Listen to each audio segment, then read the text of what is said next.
Good evening, everyone. This is Stephanie Lee. I'm the president of American Federation of Teachers, New Mexico. We're very proud to welcome all of you to our Tele-town Hall tonight. As we're waiting a few more minutes, and we're going to be able to hear from the 5 candidates running for governor. Over the next 90 minutes, you will have the opportunity to hear directly from each of the 5 candidates in 2 separate formats. First, each candidate will have 5 minutes to lay out their vision for public education in New Mexico, from early education through higher education, and also detail their positions on labor issues and workers' rights. The second portion of tonight's call will be a series of questions submitted by our rank and file AFT New Mexico members. Each candidate will have 2 minutes to answer each question.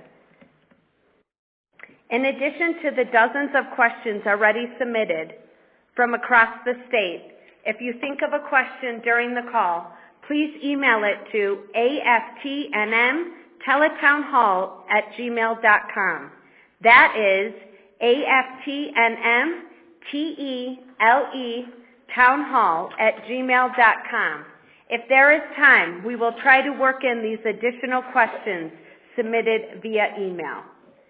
In addition to moderating tonight's call, I will also be the timekeeper for each candidate's response, and I've informed each of them that their lines will be muted when their time runs out, or if they use their response time to criticize another candidate. We want each candidate to speak about why they should be governor and not why someone else shouldn't be governor. Before we begin to hear from our candidates, we encourage you to press 1 now on your phones in order to opt in to AFT New Mexico's rapid text program to stay up to date with the news from our union. Let's begin with each of the candidates taking 5 minutes to lay out their vision for public education in New Mexico, from early education to higher education, and also detail their positions on labor issues. And candidates, we are going to go in alphabetical order, so I will start first with Jeff Apodaca. Jeff Apodaca grew up in Santa Fe and Las Cruces and is the son of the former New Mexico Governor Jerry Apodaca and has over 30 years experience in both entertainment and business. Welcome, Jeff.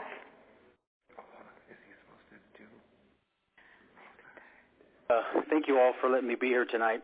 As Stephanie said, I'm a native New Mexican, was born in Las Cruces, grew up in Las Cruces, and when my father was elected governor in 1975, we moved to Santa Fe. At the age of 12, I toured the state campaigning with him, and it's really the first time I got to know the state. And I got to know the differences between Artesia, Carlsbad, Espanola, Farmington. I really got to know what New Mexico was all about. So I've always said I grew up in Las Cruces, and matured in the north. And yes, I'm a proud student of our public school system, Santa Fe High, class of 80. I also went to the University of New Mexico, played football there, and graduated there. And as Stephanie said, I started my career in the media business 32 years ago. Started right here in Albuquerque at KOB. Was fortunate enough to have an opportunity to go to New York and work for CBS, AOL, and the last 16 years, Univision, around the country and around the region. For 32 years, I put private-public partnerships together and grew opportunities for states and for communities, for my employees, for people around our state. And I think we all know that our state is in dire straits. I think we all know that we're ranked 50th of education. I think we all know that we're at the bottom of all the good lists. But I think it's time we start talking about what we can't do and start talking about what we can do. What we can do is we sit on $23 billion of investment funds, and we invest it in Texas, Oklahoma, New York. And it's time our campaign is going to move 5% of your money, 5% of our money back into New Mexico and invest it into our children, into job creation, into education, and into opportunities. And yes, I come from a family of farmers, and I come from a family of educators. Between my father, who was a high school teacher, my father was not an attorney. My father was a high school teacher at Valley High School who became governor. I saw how tough it was. I saw the opportunities that he brought to New Mexico and that he brought to all people. So there's no surprise that he's known as the education governor. There's no surprise that that name, Apalaca, is on that education building. Because we know the most important thing in New Mexico is our education, is our teachers. And let me tell you, I'm a proud father of twin boys. And I'm a proud father of twin boys that know that how we get out of poverty, how we get out of job creation, how we grow our economy is about our education. And I tell people all the time, the most important thing next to my wife and I in those two kids' lives are those two teachers, then the principal. And folks, I'm tired of what we can't do. It's time we start talking about how we can invest into our teachers, how we can invest into our education and create pathways.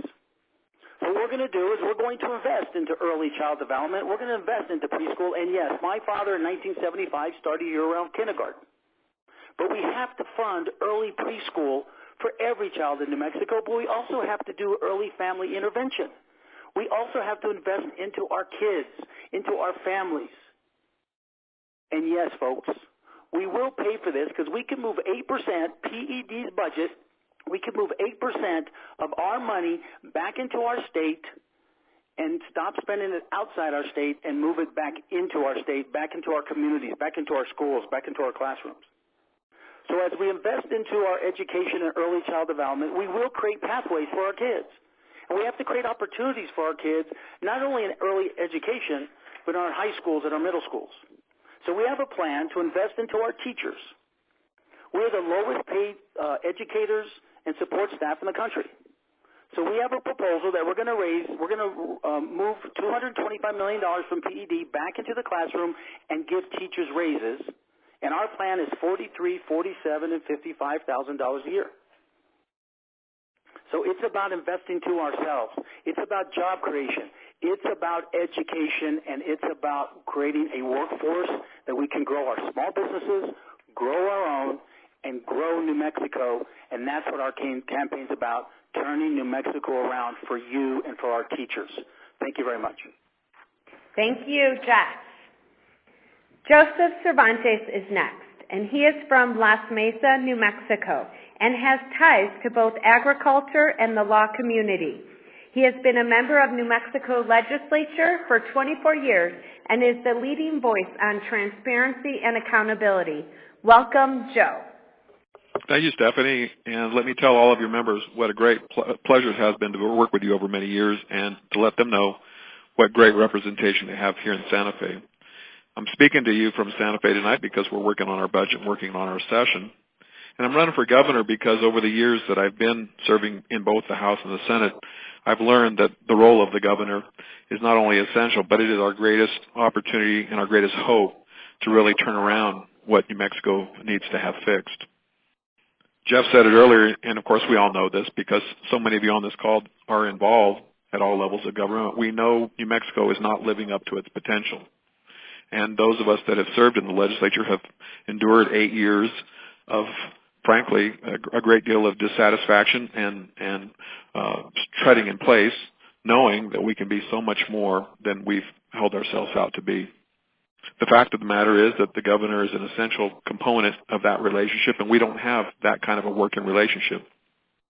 It's been almost a half a century since we elected governor out of the legislature, and the fact of the matter is that it shows. We have people coming into office in this administration and past administrations, and frankly, even at the national level, who run as outsiders and proud of the inexperience they have, and then come here and realize that the relationships and an understanding of state government are important components. I believe I'll be a better governor than the alternatives running for office because of that experience, and I'm not running away from it, but rather saying I want to partner with my colleagues here and work together with them because I believe that's how we can get things done. It's the way I've lived my life. I've been successful in business, successful in my legal career, and I'm pleased with that. We're a farming family in our fourth generation, but I'm ultimately a product of Las Cruces Public Schools and of a small farming community called La Mesa, where we believe in hard work. I'll tell folks on the call tonight there are no magic bullets. There are no quick fixes. It took us a long time to get into this mess, and it's going to take all of 4 years of me as governor to work our way out of it. But I'm not afraid of hard work, and I relish the opportunity. I'll tell you that the experience of both time in the House and the Senate, working on a budget tonight with my colleagues here, fighting third grade retention, insisting that a Secretary of Education have more than the minimum qualifications and voting against the past secretary when she didn't have those, are experiences that have shaped and, frankly, are actions that speak louder than words. I've opposed the continued testing, the efforts to try and fix our education with quick fixes in other states that hasn't worked. And I'll tell you, I've opposed the park testing and know that that's one of the first.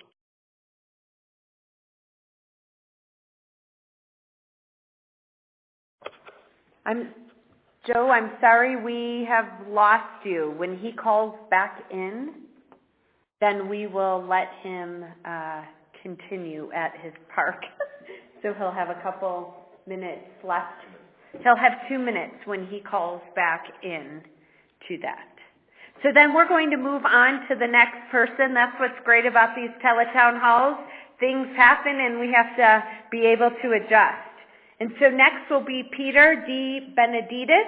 He has moved to Santa Fe in 1995 and has lived in New Mexico ever since.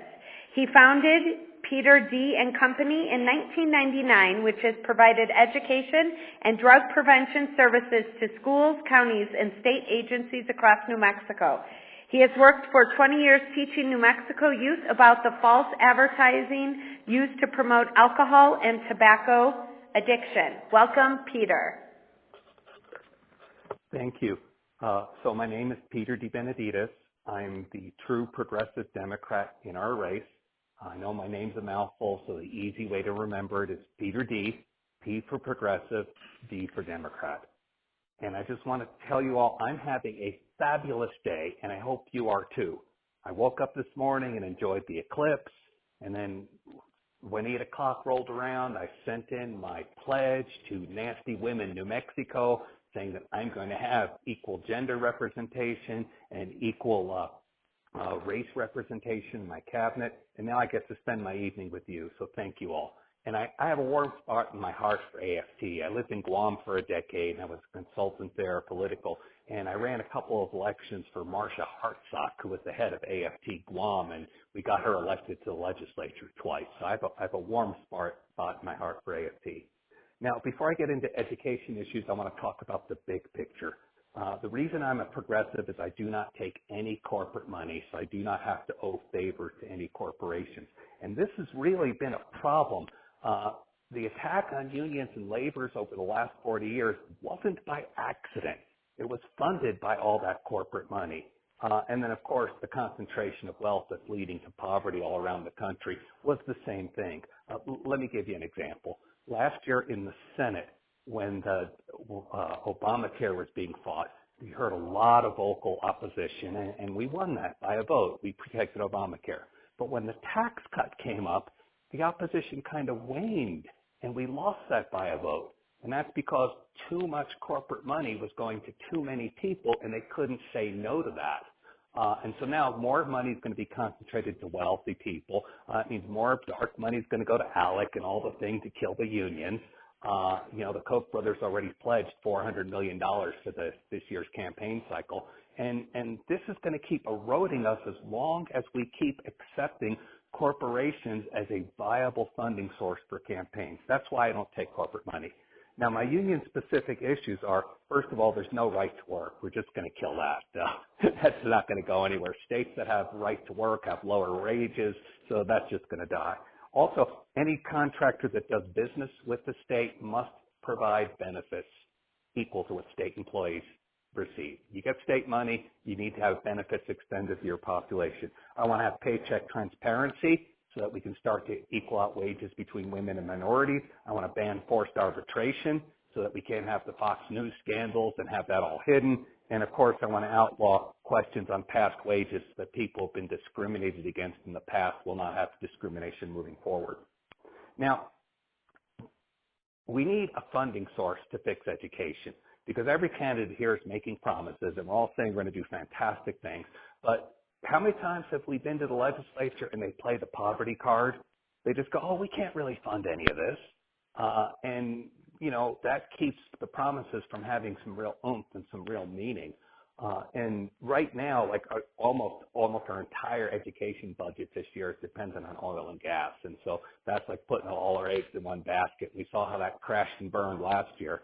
I propose creating a publicly owned state bank. We take the $4 billion in our operating fund, we deposit it in ourselves, fill out the paperwork to be a bank, and then instantly, through the power of fractional lending, we have 10 times that amount. We have $40 billion we can loan out.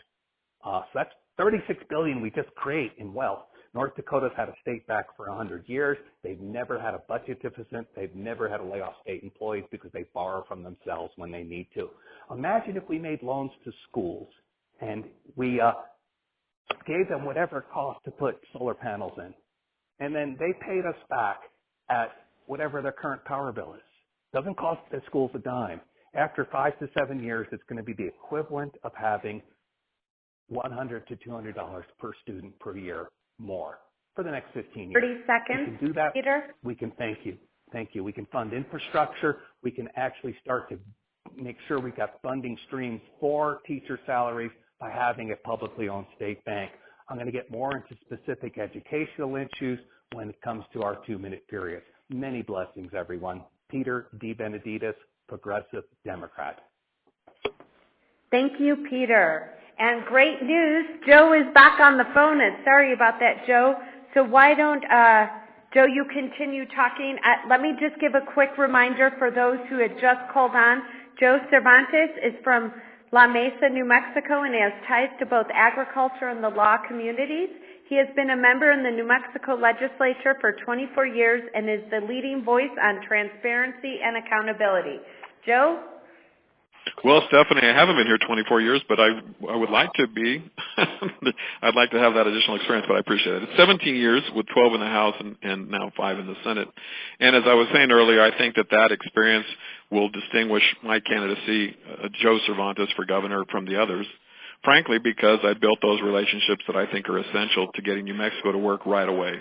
For a governor who comes in not as an outsider, but somebody who wants to build on those relationships and, frankly, has a record of building on those relationships to get difficult legislation passed in New Mexico. So I'll just tell your members that my record will speak for itself. And this session, I'm proud to be supporting legislation that will use the permanent funds as they're required to be used by law for education.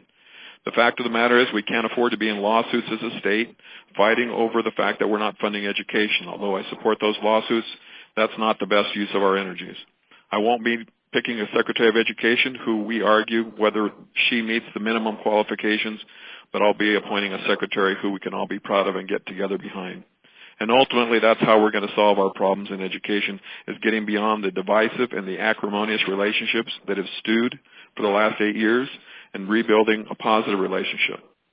I welcome the fact that tonight's call will involve a discussion of higher education. I have 2 daughters, along with my wife Jennifer of 25 years, 2 daughters at UNM. And the fact of the matter is that many of your members on the call tonight are either getting ready to put their kids through college or are doing so. And the fact is that we have to make an affordable education alternative for parents in our state to keep our kids in college and to attract more people to the teaching profession. We're not graduating enough teachers. We're not treating the profession with the respect it deserves. But most important, we're losing teachers to other jobs, to other careers, and to other states. Ultimately, I'd want your members to know that I'm a fighter. As a lawyer, my work has included labor work at the collective bargaining table, fighting through arbitration, fighting for higher wages, fighting for members who have been improperly terminated and getting them their jobs back. And so I have a solid record for labor, voting against right to work, voting against anything that has interfered with the right to bargain and fight for better wages and better opportunities for all New Mexicans. I look forward to being a governor who can advance those goals, those shared opportunities that we all have together tonight, but most important, to work together with the knowledge that the colleagues I have here in the House and Senate are ready to go to work with a leader and a partner up in the governor's office. Thank you. Thank you, Joe. Next, we have Michelle Lujan Grisham. She is a former New Mexico Cabinet Secretary and has worked under both Republican and Democratic governors. She has represented New Mexico's 1st Congressional District since 2012, and is the chairwoman of the Congressional Hispanic Caucus. Welcome, Michelle. Thank you, Stephanie. Thanks for having me on the call tonight. I want to thank all the educators who are taking time out of your busy schedule to participate in this important forum. I want to thank also all of my opponents who are stepping up to run for office and are also on the call. In my family, I'll tell you, we know the value of public education. My mom was an early champion for special education for my special needs sister, Kimberly, and in fact, both my daughters are products of a public education. They attended the very same grade school and mid-school and high school as their father, it was incredible to have the very same teachers in that grade school, Alvarado, that their late dad did. And I want to talk about an educator who made a difference in my whole family's life, but definitely my kid's life. His name was Marty Paco, and he's now got a building named after him at Valley High School. He saw that my daughters were both going to really excel at math and science, and he took a special interest in their education, spending time with Greg and I as the parents and my daughters.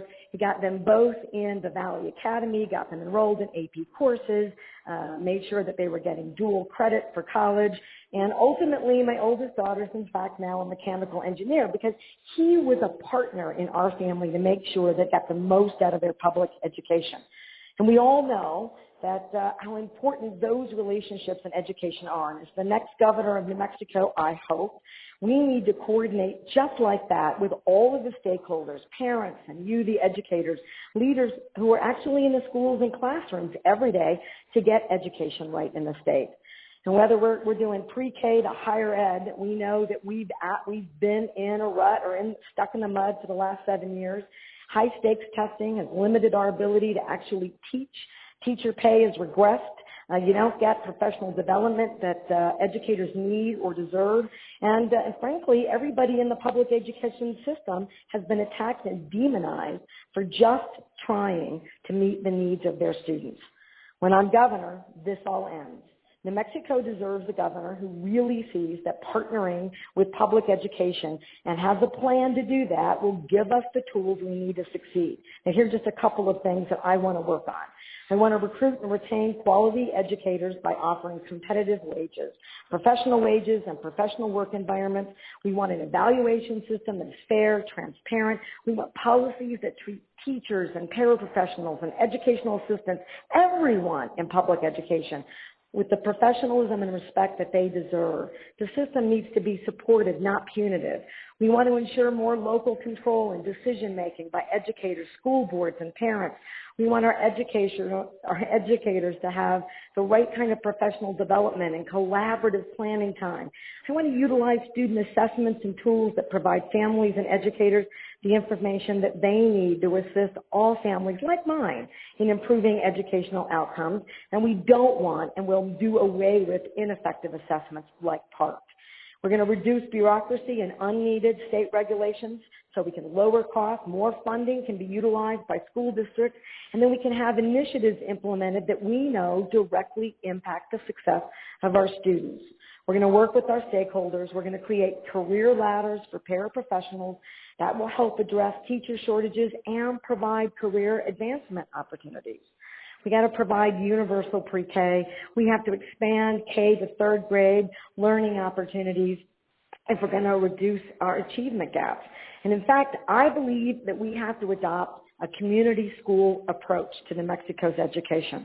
I want to offer our students more career, technical, and vocational education.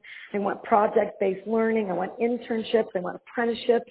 And I think that we need a moratorium on charter schools, and we need to seek increased accountability and transparency from those charter schools currently in existence. We want more funding for STEAM. We want to provide learning opportunities that really hone 21st century education skills. We have to fund higher education. We got to create better coordination and articulation between K-12 and higher ed. And lastly, I think we got to develop a school grading system, and we got to do that in collaboration. We should not be unfairly mislabeling schools, basing that labeling on the socioeconomic status of our communities and our kids.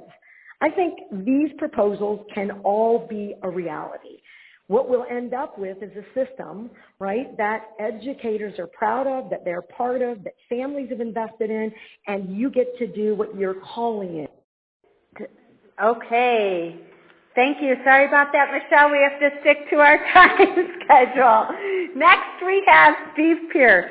He was born and raised in Hobbs, New Mexico, and is a U.S. veteran. He has represented New Mexico's 2nd Congressional District since 2002 and focuses his time on job creation and ensuring the voices of Southern New Mexico are heard in Washington, D.C. Welcome, Steve. Thank you, Stephanie. I am Steve Pierce and appreciate all of the teachers, all of the people involved in public education for being on the phone tonight. I'm here to ask for your vote and your support. Public schools, my mom was a public school teacher, all of us 6 kids. My dad was a sharecropper when I was born, so we were at the bottom end of the economic spectrum. If there's anyone who depended on and needed public schools, it was our family. So when I was starting to college, Mom she started college herself and became a teacher. She then set the standard. My oldest brother was a teacher. My younger sister was a teacher. So we're very familiar with public education and the impact that it has. Now, when I look at the problems of New Mexico education, I tend to look at it and try to figure out what I would do to improve the situation for people like Mom. She was just a powerful influence on me, had a deep imprint on my life, and I think that rewarding and helping teachers exactly like her are what we want to do. Now, I travel into a lot of school districts, and I rarely go for just walk in the door and take a photo. I go for an hour and a half, take questions from the kids. We just did that in 2 schools in Hobbs last week. We try to do it on a regular basis because it puts me in touch with what you face in the schools and in the classrooms. I will tell you that in my opinion, the school system in New Mexico has become a bureaucratic nightmare for our teachers. In the process, it has crushed the love of teaching out of the profession. People, of course, want fair pay, and we should be striving to do everything we can to increase the pay. But I will tell you, teachers go into the business for the love of it, and we have crushed that love out. What I would do to start fixing that, very simple, I'd let teachers teach. We ask them to be pastors. We ask them to be truant officers, police, parents. We ask them to be everything. And in addition, if you have time, just be teachers. Teachers often hold up kind of an imaginary curriculum for the day, but they also show me at the side of the paper where they have a series of check marks. You got to put a check mark in every box before you can teach. When we make the secondary thing the primary thing, then we're going to have failures, which we're seeing. Make the primary thing, and that's letting teachers teach. Secondly, in addition to that one goal, then I would have decisions moved closer to the classroom. Having run my own business, I learned that the closer the decisions are to where the actions are occurring that are most critical, and that's teaching, then we're going to have better results. So we let teachers teach. We push decisions toward the classroom, probably to the superintendent in most cases, sometimes to the principal, but occasionally right into the classroom and let teachers determine what they're going to do. Thirdly, you take problems away.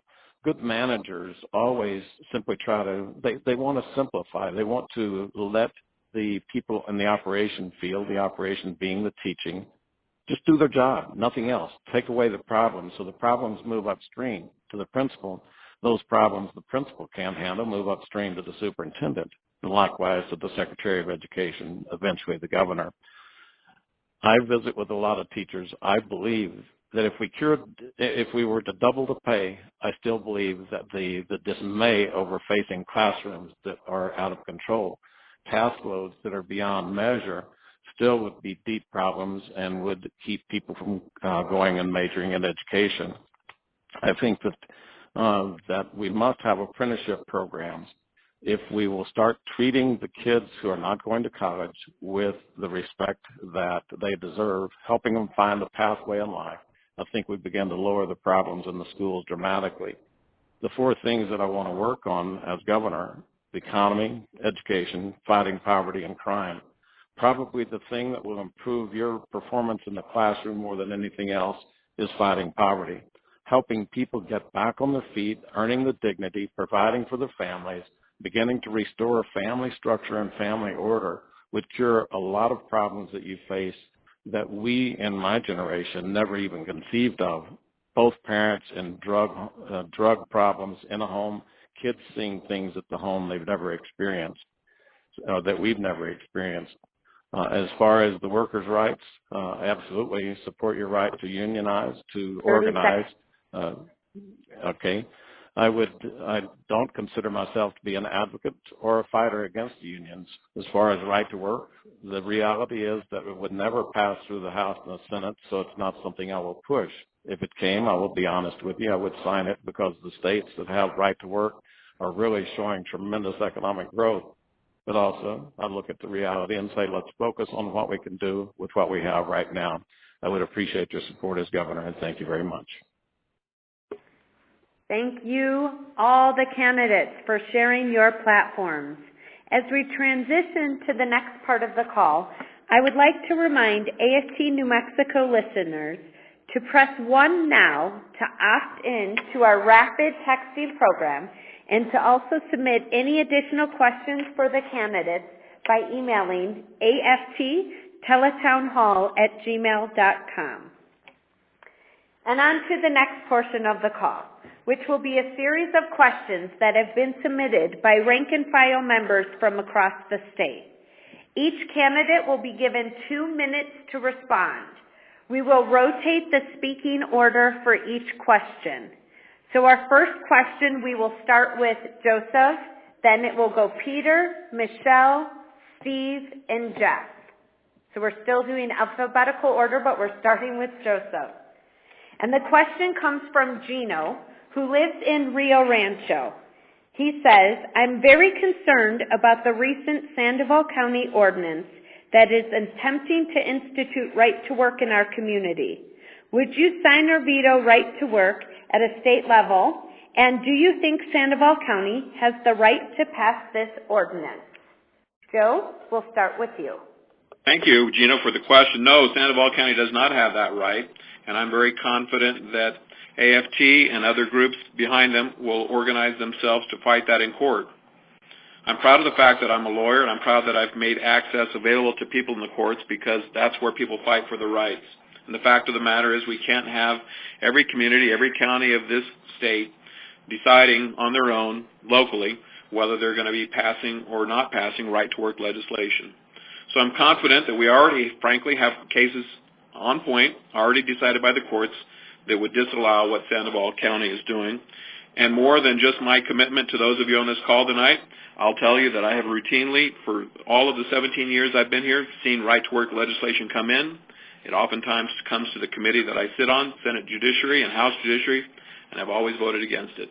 I believe in the right to organize. I believe it's a democratic right, and if a majority of individuals wish to organize themselves, they should do so. And I'll let you know that I've participated in actually organizing unions, exercising that right in the past, and will always fight for that right to do so. Thank you, Joe. Peter? And let us unmute you, sorry. Peter, go ahead. Thank you. Thank you. I already addressed my strong opposition to right to work. I'm a data geek. I've got a PhD, I've published research studies, and it's all about the data for me. And it's pretty clear, states that have right to work legislation have lower wages.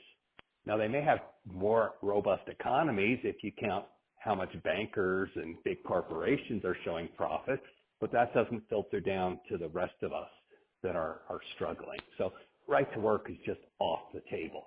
What I want to focus on is this whole being a data-driven governor. For too long, we've seen people do the research. We've seen it in environmental groups, education, poverty, across the board. They show up, the activists, and the legislature may or may not give them a hearing, and then boom, whatever the lobbyists say happened. And we've just been shut out from that. I want to move data to the front of the line. I want to move citizen activists and people working in the field into the queue. And then if you're a lobbyist, you go to the back of the room. We'll hear you, but we know that your interest is in selfish, and we just need to stop that. So that's what I want to move towards, is a whole different way of doing government, a way of doing government where people come first. Thank you so much. Thank you very much, Peter. Next, we have Michelle. Thank you, Stephanie, and thank you, Gino, for that question. In fact, during at least the first effort for Right to Work by the Sandoval County Commission, I actually weighed in as a member of Congress and spoke to Commissioner Eichwald and made sure that he at least understood my opposition to Right to Work. Twofold. I agree that you can't have localities setting their own standards for work requirements and that are aimed at, quite frankly, busting unions. So I feel good about the fact that Commissioner Eichwald stood with us and is interested in providing a whole different set of involvement and worker protections in the county. Well, I'm going to continue to be that kind of advocate, directly involved in as many places as I can.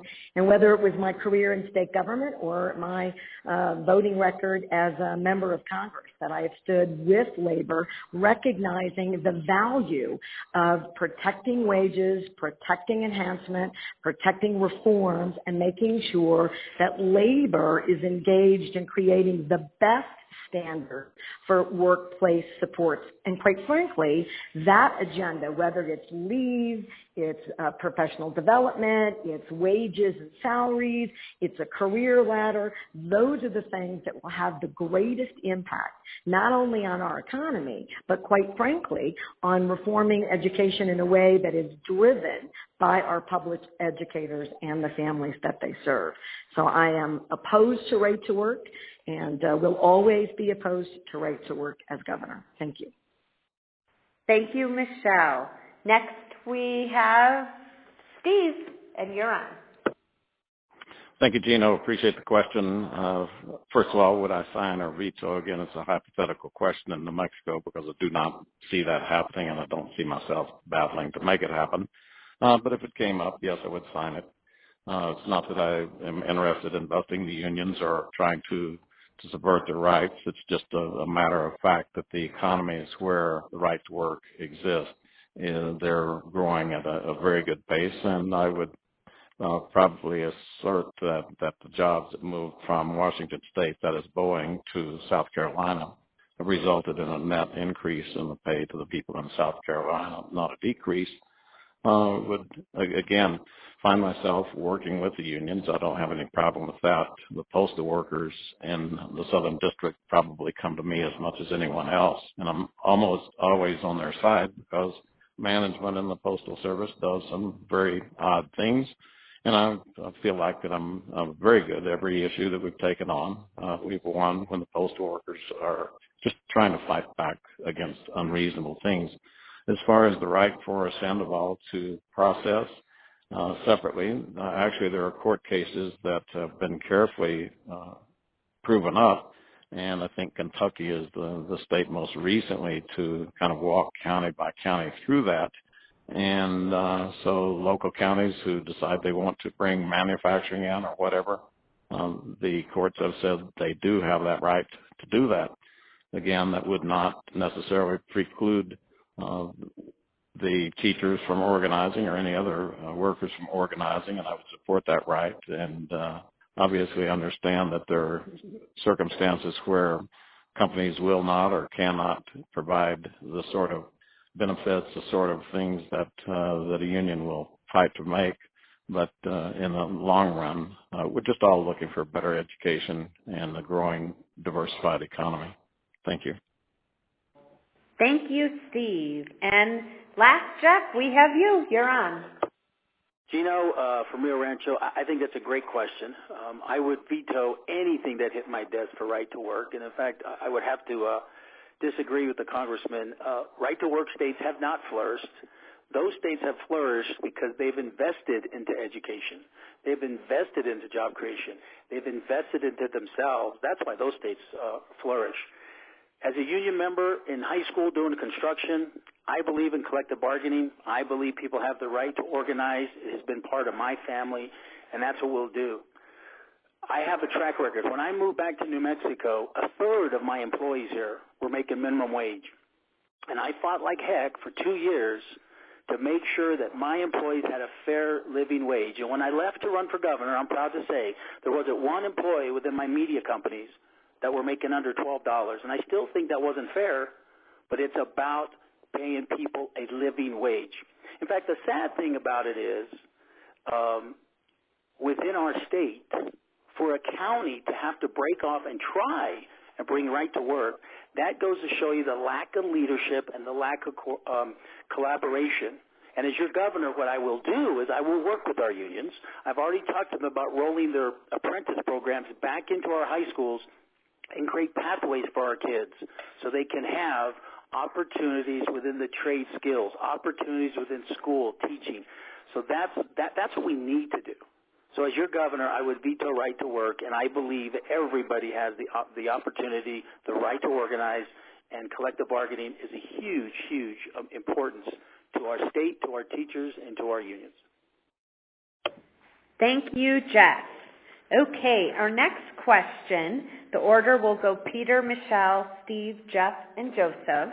And our next question comes from Helen, and I'll tell you that we've heard this from many members around the state, our classified employees, and they want to know is whether or not you, as governor, would support increasing wages for our education lowest paid employees, many of them who qualify for government assistance even though they work full-time. What do you believe they should be paid as a minimum salary, and how would you implement this? And the first person is Peter. Thank you. What a beautiful question. I'm so honored to get to first crack at this. So it's really about living wages across the board. And for me, this is bigger than just education, although I'm so happy that the AFT is leading the fight for their members. We need to have living wages of at least $15 an hour and more. The Workforce Solutions Department should figure out what it actually costs to live, and we should have those kinds of wages across the state. The problem is we're so far in the hole that it's going to take a while to get there. We can't really do more than 75 cents or $1 per hour per year increase, or else we just kill off the businesses. So we need to start catching up right away. We can't settle for $12 an hour minimum wage. If you work 52 weeks a year, 40 hours a week, you don't get any days off. That's only $360 above the poverty line for a family of four. That's poverty wages. That is not living wages. We have to do better than that. So this should be across the board for everybody, not just for school employees. The way to understand it is that 70% of the economy is driven by consumer spending. So when we actually increase to $15 an hour minimum wage, it's like putting in extra $7 million circulating in the economy, raising up the wages of the people who've been below that. And then the multiplier, of course, for every dollar spent generates another $7 there. That's another $49 million in our economy. We can actually support this. People will have more money to spend. Businesses will do better. So, yes, raise the wages within teachers, but let's do it for everybody across the state. Thank you, Peter. Next, we have Michelle. Thank you very much, Helen. Thank you for your question. Absolutely. We can't have anyone in the public education system who is saddled with not making a living wage. I think about the men and women who are in the public education system dedicating their lives to securing every single opportunity they can for the kids in their classroom and their families, and to have any of them at or below the poverty line. In the same way, we have enlisted men and women in the military who are on food stamps or the SNAP food program because we don't pay them a meaningful or living wage. And I know legislation has been introduced in 2017, and we want to see that kind of legislation introduced again. again, that sets the standard for not just educational assistants, but everybody working in public education. Because not only does it create a living wage and move people out of poverty and create that kind of economic benefit and respect to the individuals who are dedicating their careers to public service, but in fact it also creates the kind of career ladder and continuity. We know that the relationships between the students, and particularly in early education and elementary school, that these relationships are crucial. And if we don't create an environment where individuals who are dedicating their lives can stay, then we aren't going to get the kind of outcomes we want, and we're not going to see the changes that we want in meeting our goals in terms of the achievement gaps in New Mexico students. So absolutely. And we all know that some of those wages got identified in such low amounts and hourly wages because educators were largely women. And I think that these were very discriminatory practices set in the 60s, and we need to reverse those. Thank you, Michelle. Next, we have Steve. Sure, Helen. Thanks. Appreciate the question. And again, growing up at the bottom end of the economic ladder, I'm very familiar. My grandmom was one of the classified employees, and so very familiar. Would support any effort that we can have to raise their wages to get them up as much as possible. But I will also tell you that as former appropriator in the New Mexico legislature, that's easier said than done, or it would already have been done.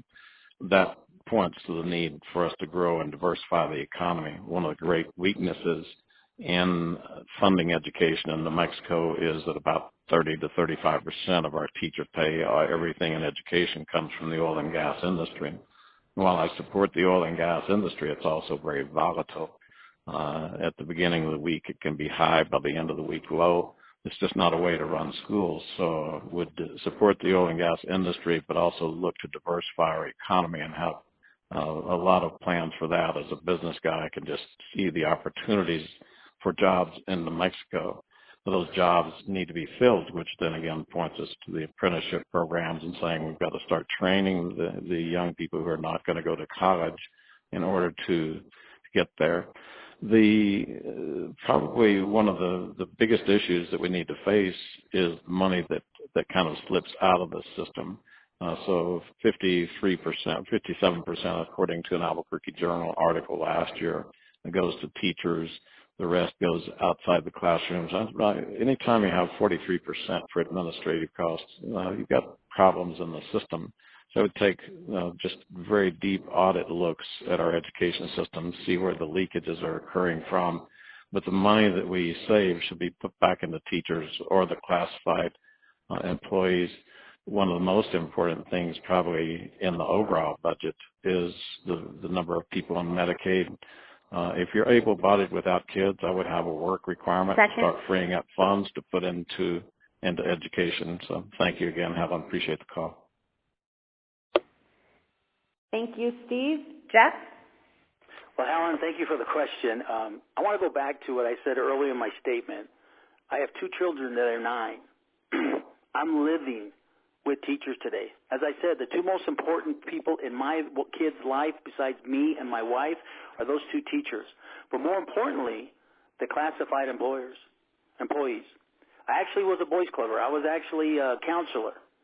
I know what it is. And in fact, in our plan, we've actually laid out a plan to start classified employees at $28,000 a year, and you'll continue hearing from our campaign about creating pathways, not only pathways for our students into trade skills, into universities, into higher ed, into education, into telecommuting jobs, but we're also going to talk about how we can create pathways for our classified employees and our educators.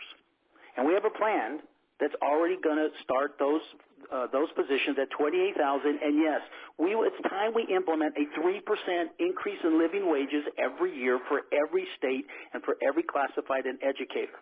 And our educational plan is $43,000, $47,000 to $55,000. And then once again, create those pathways. I'm tired of hearing what we can't do. And yes, with our economic jobs creator plan, we will create 225,000 new jobs that will generate over $1.8 billion of new tax revenue and over $800 million of surpluses for this state by year 6. And we will create a third of that funds to go back into our education. Once again, we underfund our educational programs across the board by 6 to 8% versus what we used to do 40 years ago. So yes, we have a plan. Go to our website, take a look at it, but that's what we'll do moving forward as your governor. Thank you, Jeff. Joseph? Helen, I want to appreciate your question because it shows a respect for the fact that the schools that educated my 3 daughters, are a unit. They are part of a system that begins from the day that our children step onto a school bus to the day that they're helped with their meals in schools, to the day they're able to use a building that's well maintained and cleaned by a lot of people who put their heart into their jobs.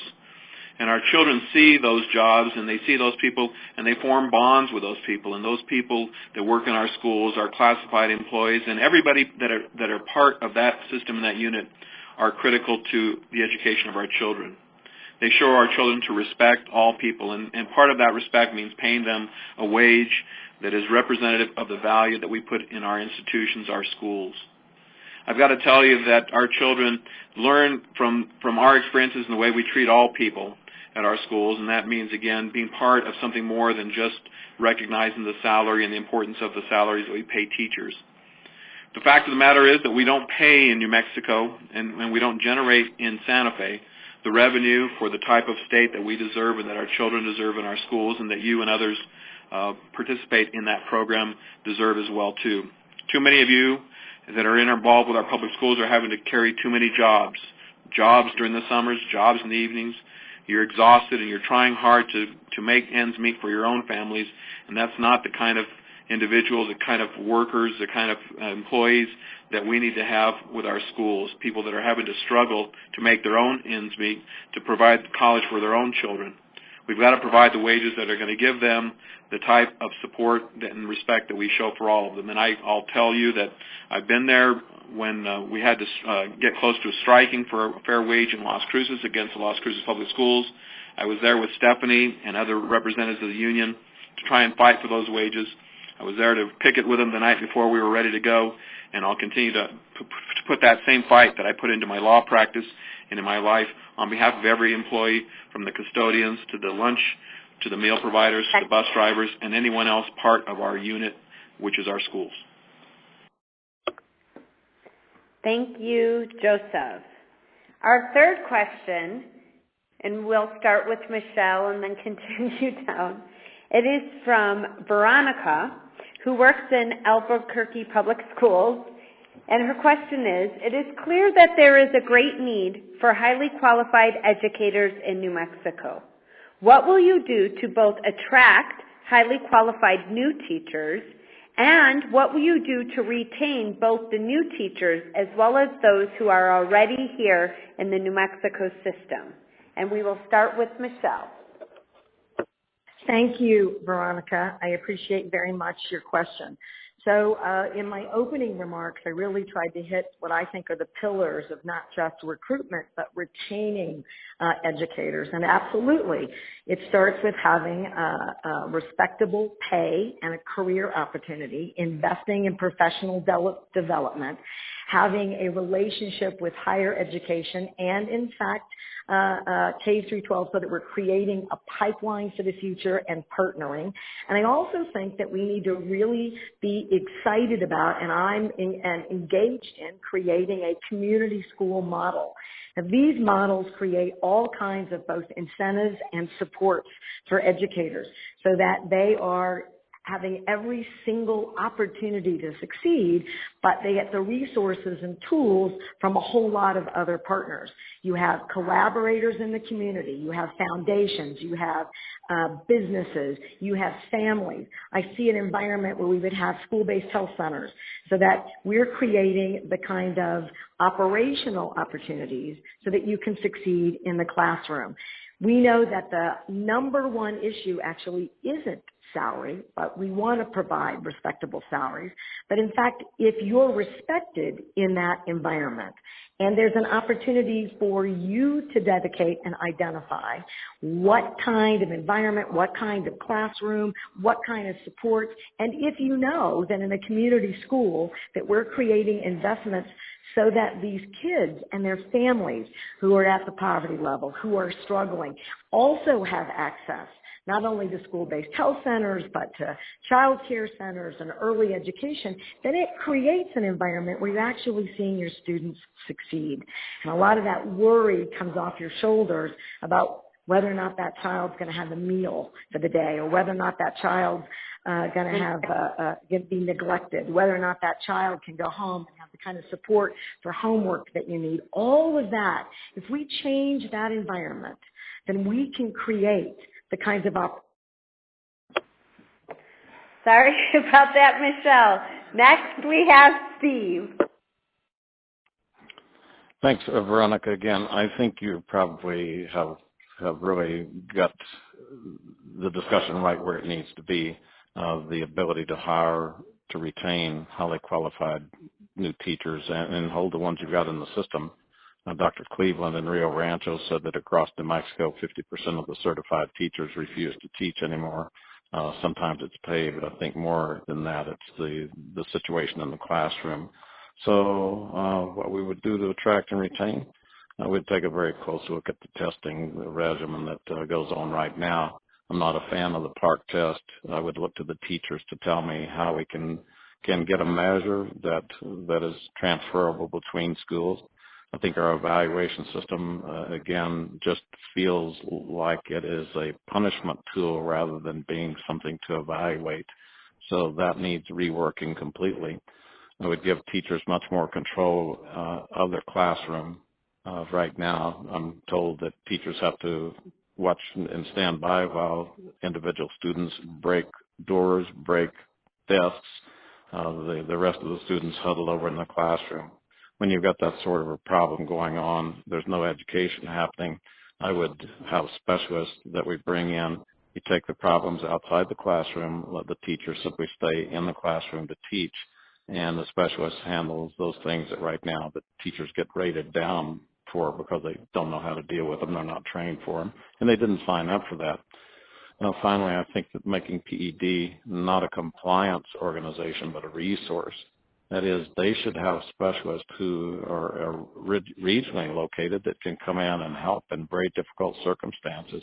The school's facing lawsuits, fine, have a lawsuit specialist that comes in. Don't let the education be sidetracked by these secondary things. All of those elements would help attract and retain teachers in the classroom. Thank you, Steve. Jeff? Veronica, thank you for that question. The first thing I'm going to do as your governor is I'm going to appoint a Secretary of Education who's educated a child. For the last 16 years, we've literally had a governor who has never educated a child. Folks, it's time we start looking at big ideas, major changes in our state, and that we start with our education and we start with our teachers. And we have to recruit high-quality teachers and keep our teachers. My biggest concern as a father that has 9-year-olds is that I keep being told 60% of our teachers are going to be up for retirement in the next 4 years. We have great teachers, but we have to pay you. So our pay scale is $43,000, $47,000, and $55,000. That's what we need to go to. That's a competitive. And then we're going to give everybody 3% increases every year. With our job creation plan and moving 8% of PED's budget back down to the community, we can fund those. And that's what we have to do. We have to start reaching out to our communities. 25% of our kids live in poverty. We have to give the skills and the training for our teachers to deal and educate with our children. Now, let me tell you something. It's always going to be more expensive to educate children in New Mexico. We're a big rural community. And we're also going to create pathways for those teachers to make sure they have opportunities to get their masters and PhDs and pay them higher. And we have a program that will literally pay for your education, because we know that creates jobs and creates more opportunities. So again, about big ideas and start investing back into our teachers and into our education from the community up. Top down does not work. And that's what our campaign's about. Thank you, Jeff. Joseph? Veronica, one of the most exciting things about the potential of being your next governor is what we can do in the short term. So many New Mexico problems are going to take all of the 4 years of hard work from the next governor, but from the very first day, we can change the attitude toward teachers that have been wrongly placed for the blame under this administration. And it's not just disheartening to see so many of the teachers who did a great job with our 3 daughters in public schools. It's reached crisis proportions where we have now students who are not going into the teaching profession at college. We're not graduating the number of teachers that we need to be graduating to show a bright future in the teaching profession. And so really one of the first things the next governor can do is to change the attitude, get away from demonizing teachers, get away from evaluating teachers based on their student test scores, get away from paying teachers and compensating them based on student test scores. I have to disagree with a congresswoman earlier. I don't believe we need to change the way we grade schools. Frankly, we need to eliminate the grading of schools entirely. And we need to eliminate the notion that testing teachers and their student test scores is the way that we bring about professionalism. I'll just tell you that the district I represent in the New Mexico Senate is across the street from the state of Texas. Anthony, New Mexico, Anthony, Texas. Too many of the great teachers are easily attracted across the state line by better salaries, but more important than salaries, I'll tell you, I'm a small businessman and I employ employees. I have employees who have been with me for 15 and 20 years. I hope because I pay them well and fairly and I pay them a good wage and provide their health benefits and give them a good place to work. But more important, I think they stay with me because they believe in what we're doing, because they come to work excited, and because they're fulfilled by what they do. That's what the next governor can do from the first day. Appoint a cabinet secretary and show teachers we respect what you do, not that we blame you and not that we demoralize what you do for our kids in our state. Thank you, Joseph. Peter? Thank you, Veronica. And I think we've really got a lot of information on how we need to boost teachers' wages. But then on the last round of questions, I heard a lot of but, and the poverty card was starting to be played. Oh, we can't get the appropriation money or oil or gas or grow jobs. And the reality is we need to have a publicly owned state bank that instantly creates $36 billion in free money that we can invest by paying our teachers, which is social capital. So I really want to stress that point. Now, the other things that I think are really interesting is that I had a long conversation with a teacher in Carlsbad last night, and she was talking about what she had to go through for her educational requirements. And school districts are not accepting online education from certain schools anymore. Community colleges are not available in the area to train teachers. We need to actually boost our community colleges and have a statewide online course that people can become to get certified teachers and to move up their pay scales because they get the continuing education they need. Also, I think loan forgiveness is hugely important for getting people to come here. I've heard the story yesterday in Carlsbad about a nurse who had $117,000 in loan and it was just forgiven after a couple years' work, but she as a teacher had to work for 5 years before they even start whittling away at her loan. That's not right. We need to do loan forgiveness because it's service invested into our community. And lastly, on Park, I mean, the results are, they vary from year to year. It's just totally crazy. So we need to go to evaluating teachers based on the certification levels they've achieved, the education levels they've achieved, and good old-fashioned principals being in the room reporting on that. Thank you so much, Veronica. Thank you, Peter. So this next question, we will start with Steve, and it comes from Kathy with our higher education local. New Mexico's higher education budgets have seen cuts in funding in recent years, and even with the year's small increase, our operating funds are not yet whole. In addition to this, solvency issues with the lottery fund and decreased enrollment means that higher education faculty and staff are beginning to lose their jobs. How would you address these issues? And we'll start off with Thanks, Kathy. Thanks, Kathy. I appreciate that. And again, everything that we're dealing with points to the need to diversify and grow our economy. There simply aren't enough people working in New Mexico, which points to the need for the apprenticeship programs that would associate them with the high schools. If we direct the young people who do not intend to go to college into meaningful careers, if we direct them into jobs where they have the training to get there, then they don't move out into the streets and into the aimlessness that you'll sometimes see with the alternative school students. Let's help set them on a path. If we will diversify and grow the economy, then we have the money in the budget to deal with it. Again, having served on the appropriating committee, I recognize the very stiff restraints that we have. One of to repeat from the previous point, one of the biggest drains on the budget right now that could be reversed somewhat easily is, again, a work requirement for those people who who are able-bodied without children.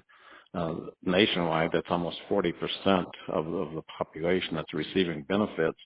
And so if we help them, if they need training, we'll get that training for them. If they need support of other kinds, if they need help getting off of drugs, whatever the necessity is, let's start restoring those families. Finally, the higher ed budgets, I just don't believe that I agree with the way the current governor handled that. I think that there could have been a lot of other ways to move forward. I would work with the legislators. I've been in the legislature, very familiar with the process and with the people there. These are very difficult circumstances that we face. But if we grow and expand the economy, then we're going to have the money to invest in our higher ed budget. Thanks. Thank you, Steve. Jeff? Thank you, Kathy. Look, our higher ed, our research universities are some of the best in the country, and we need to fund them. But yes, we have to start thinking different, and we have to start thinking big. And again, we sit on $23 billion. So as your governor, we're going to move $1.4 billion into economic growth, into small business, into opportunities for New Mexico, and that will start growing our economy. One of the issues no one wants to talk about is how we've lost 57,000 New Mexicans, how we've lost over 1,000 jobs and continue to lose state income. So as we grow our economy and as we capitalize on those opportunities, we need to fund and expand programs. Here's an example. The University of New Mexico is now one of the best top biotechnology research institutions in the country. Now, I'm a cancer survivor of 38 years, so I'm very involved, and we've done stuff with raising money for the Cancer Center and the Children's Hospital. But I have literally sit on 2 advisory boards there that we have seen over 400 patents in biotechnology research out of our research university. And companies are starting every day out of our universities. And then those companies leave. What we need to do is as a state, we need to invest into infrastructure, we need to invest into training, and we need to invest into our own companies to keep them here and grow the economy that will fund. You look at Arizona. Arizona State literally has 70,000 students, and every company in the world now wants to move there because of those 70,000 educated students. So we actually need to invest into our universities because that's what will grow the economy. Their education, their economy engines. And we have to look at our UNM Medical School to literally expand our medical opportunities that create opportunities and create jobs in our state. So it's once again, $23 billion, invest outside our state. Let's invest 5% of it back into our strengths to grow the economy. Great. Thank you, Jeff. Next is Joseph. Kathy, thank you for the question. The process begins with what is called the funding formula in New Mexico, which is how we allocate money to our colleges and universities in higher education. And very frankly, that formula has been broken, and I know Stephanie is going to be working with others in trying to rebuild that formula. And that's where we start, is with a commitment of time to making sure that we're putting money in programs and degrees that are needed in the modern economy and where our students can find the right jobs. The cuts in higher education have been devastating. In Las Cruces at New Mexico State University, in my community, we've lost 700 jobs during this administration, high-paying, good-paying jobs with good benefits out of that university population. And more important, what's happened once again is we've allowed for our universities to become demoralized. The wages that are paid there are not attracting faculty members from other parts of the country. In fact, faculty are leaving for better opportunities. And again, in our part of the state, it's easy for them to cross the state line and go work at UTEP for those higher wages. New Mexico has to become a beacon for solar and renewable energy, for other technologies which will bring professors, programs, and make our universities and institutions the destination for students to come from all around the world. And when we do that, we'll attract the faculty and the dollars, the grants, and the research that is New Mexico's promise for its future. We do that here in Santa Fe through the funding formula, making sure that higher education is given the place that it holds in the future of our children. We're educating too many children in our state that are leaving and never coming back again. The reality is that it is our landmark institutions, New Mexico State University, New Mexico, our small community colleges throughout New Mexico that are going to educate the future, and we need to make sure that those faculty members are the top that we can attract and keep them here. We do that with salaries, and we do that by funding them properly. I'll echo what Congressman Pierce said. The governor's veto of the entire higher education budget this last year sent ripples around the country and told faculty members around the country that New Mexico was not open for business for higher education. We're going to have to change that perception, reverse that, and the next governor, I can do so. Thank you, Joseph. Peter? Thank you. A few sessions ago, we saw the largest decrease in corporate tax rates, with big corporate tax cuts. Now, here a couple of sessions later, we're always having budget problems. It's not just oil and gas. We decided that it was important to cut off taxes from corporations. So connect the dots, and you'll see the priorities of our legislature have not been to support people and to support education. Take a look at the Lottery Scholarship Fund. The salaries of the people running that program have gone up, but the amount being paid out to students has gone down, the percentage of their cost of tuition. Again, connect the dots. We're putting corporations before people. Now, you've heard me talk about my economic plans. My catchphrase is we need to grow the economy by watering its roots. We can get to full 100% college scholarships. We can do that by, first of all, the living wage, second, the state bank, but most importantly, entrepreneurship, not just apprenticeship. I don't want to see another class of workers being raised. I want to see a class of business owners being raised. So starting in middle school and then into high school and then especially in college, we should have programs where mentors who start businesses actually can work with our students. They can start to create their ideas. We can vet their business plans. We can give them loans from our state bank. This is how we're going to put wealth in our economy. This is going to attract young people. This is going to be, instead of being Silicon Valley, we'll be Sandia Valley because we have all this entrepreneurship. And then the universities will be a huge part in that. That's how we'll get funding. Thank you so much. Thank you, Peter. And finally, we have Michelle. Thank you, Stephanie and Kathy. Thank you for the question. We've all mentioned, because we're, I think, embarrassed and horrified that the current governor vetoed the entire higher education budget. And it was really, certainly in my opinion, a political stunt, but it led to real uncertainty for those institutions, for students who were on their way to go to college. We know that applications were down. We also know that politicizing regent appointments has created incredible negativity inside all of our colleges and universities.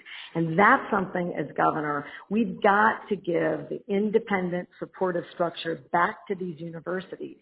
In the economic context, we have a plan that would create economic centers of excellence in our institutions of higher education. So, for example, the University of New Mexico should have a bioscience center of excellence. And the New Mexico State University, we ought to do agriculture. New Mexico Tech, we should be doing cybersecurity. In San Juan, we should do at San Juan College, we should be doing sustainable and renewable energy. When you create those centers of excellence, it doesn't just draw students from your own state, it draws students from around the country. Now that's creating the kind of investment and environment where then we're attracting faculty, and we are providing the kinds of tools, supports, and resources so that we're not just dealing with the faculty and the tenured issue and making sure that their salaries are commensurate with their expertise and their work, but everybody else. Including all the administrative folks who haven't seen a raise in our public universities in the last 8 years, by and large, and that has to change immediately. In addition, we need to do that collaboration. We have to create the kind of partnering so that higher ed isn't in a vacuum with K through 12. Thank you. Thank you, Michelle. And candidates, we are on our final question. And this question, we'll start with Jeff. And this question comes from Miguel. And he states, recently the New Mexico PED began to threaten school closures based on their A through F grading system. That scares many people in our communities because a school is often the only place where students have consistency in their lives. Is this an approach you would use to improve struggling schools, or do you have a different plan for schools that may need additional help? And Jeff, we will start with you. Thanks, Miguel. I think that's a great question, and I think that's sinful what PED is doing. Again, this administration has decided to penalize you all, to penalize our educators, to penalize our system. We start with PARC. We start with evaluations. We start with cutting funding from higher ed to underfunding education. What we need to do is we need to get rid of PARC, which we'll do January of next year when I'm sworn into office. What we need to do is move 8% of PED's budget back into the communities. We need to start empowering our communities. We need to go from the bottom up. Top down has not worked. So as your governor who knows how to raise a child, who's actually raising 2 children right now, I will give strengths into our communities and into our teachers. We literally have to collaborate together, create evaluations that work as your profession is, create evaluations that work for our teachers, for our principals, and our educators. And I'm going to go back, Miguel, to the same thing I said earlier on. My 2 children, next to my wife and I, the 2 most important things, the 2 most important people in their lives are those teachers. After that is the principal, and it's our community. When I grew up in Las Cruces, our teachers lived in our community. Our teachers lived within the school. The community helped raise, and yes, it's a catchphrase, but it does take a village. So we will move funding, and we will grow our economy and move more funding from the bottom up and give the tools to the teachers, the principals, and those educators to basically educate our children. Let's stop testing them. Let's evaluate fairly and educate our kids. So we will move money and start educating our kids from the bottom up. Thanks, Miguel, for the question. Thank you, Jeff. Joe? Miguel, I'm hoping I can get the other candidates for this office to join my commitment to you to eliminate the A through F rather than, as suggested earlier, trying to fix it.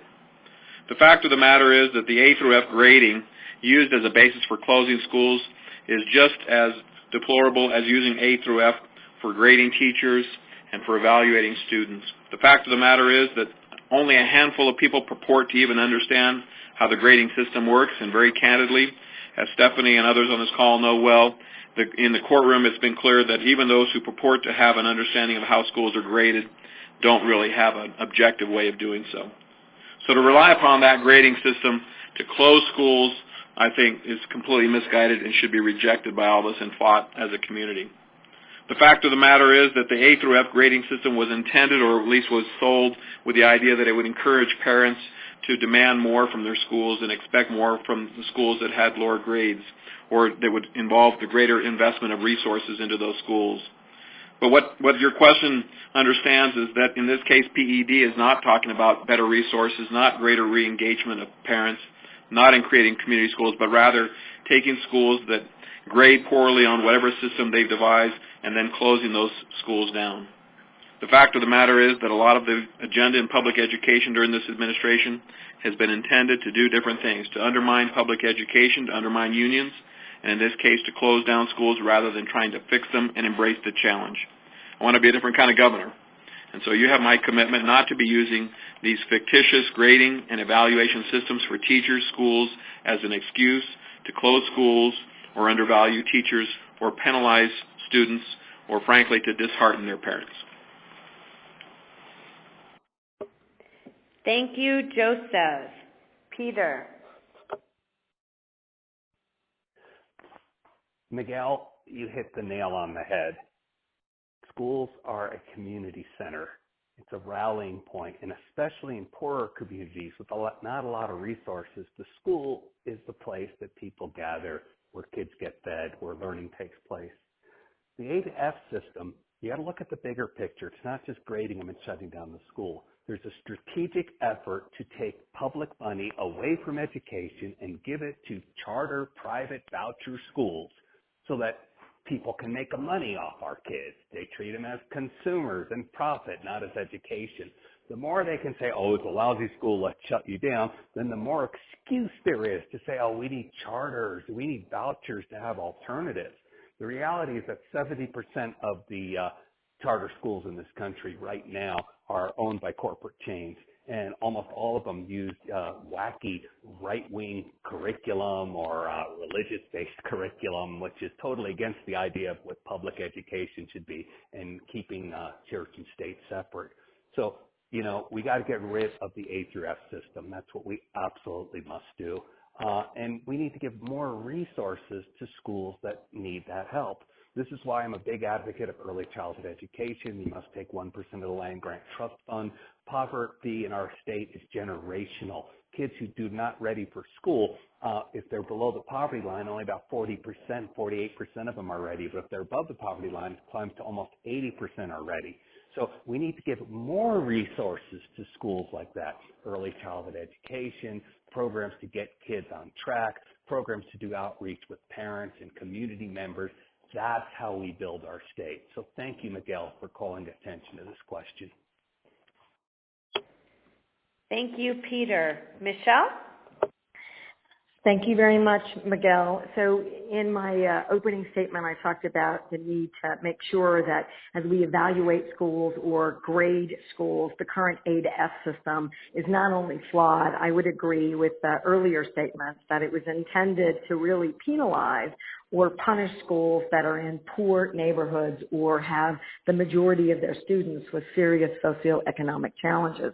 But we do, I think, want data. I think that's useful for schools, it's useful for educators. It's making sure that it's transparent and fair, and that however we evaluate or rate or review any kind of public education effort, that has to come from educators and the public school system and all the other stakeholders. And I think in that way, now you've got a fair and unbiased system, and we know which schools, which was the point of your question, that are struggling, so that we can put additional resources, including typically we learn that those schools have a higher problem with poverty and challenged families. And so what we want to do is we want to put resource coordinators in those schools. We want to make sure that those schools get home visiting and the kind of collaborating parent, teacher, child centers that create an environment where these schools can address those issues by having access to separate resources that do that. Now we're creating all situations where every school is succeeding. And so I really appreciate your question, and if I have time, I want to thank everyone for participating in this forum. Thank you. Thank you, Michelle. And Steve? Well, first of all, thank you, Stephanie. I appreciate your hosting this, and then to all the teachers who signed on and all the personnel who signed on. Thank you all for being a part of this tonight. Miguel, I suspect this is probably the best question that we could end with. Schools are facing problems that we've never seen before in our education system in this country. You pair that with the problem that we don't seem to be training our principals and our superintendents. Principals tell me, yeah, they gave me the keys and said, there's the door. Then we take superintendents or take principals and make them into superintendents. So the Albuquerque Public Schools superintendent manages a budget of over $1 billion and has probably never had a day of financial training in her life. And that's not her fault. That's a fault of the system. And I think that's where the great evolution needs to occur in PED. Again, make them a resource. But the idea that we threaten schools, we threaten teachers, we threaten anyone, and we think we're going to get a better product is simply deeply flawed. My wife and I bought a little struggling company. Everybody believed that it had its last day. And we rebuilt that over a period of 10 years, very successful little business. So we're very familiar with what it takes to pull success out of failure, and that's exactly what we would do in the schools that are having difficulty. First of all, we'd have a recovery specialist assigned to PED. They would go in and start working with the schools that are in distress.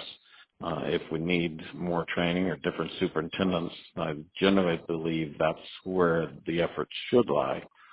Most of the time, school systems are going to be reflections of the superintendents. So let's quit blaming it on the teacher, quit blaming it on the schools, and let's fix the problem. One of the deepest results of my vow to fight poverty is that if you stabilize families, if you help people go back to work, then you're going to find your school systems in these very difficult areas beginning to improve because the families are improving. Again, thanks to everyone tonight, and thanks, Stephanie. Appreciate it. I want to also thank each of our AFT New Mexico members who spent some of their time with us this evening, and to the 5 candidates on the phone, because we know that you prioritize this during your very busy schedules. We have many choices for governor in New Mexico during this year's election, and I encourage you to get involved with the campaign and candidate you felt best matched our AFT New Mexico values. I appreciate the hard work of each of you that you provide on a daily basis that benefits our students, the places of learning in our communities.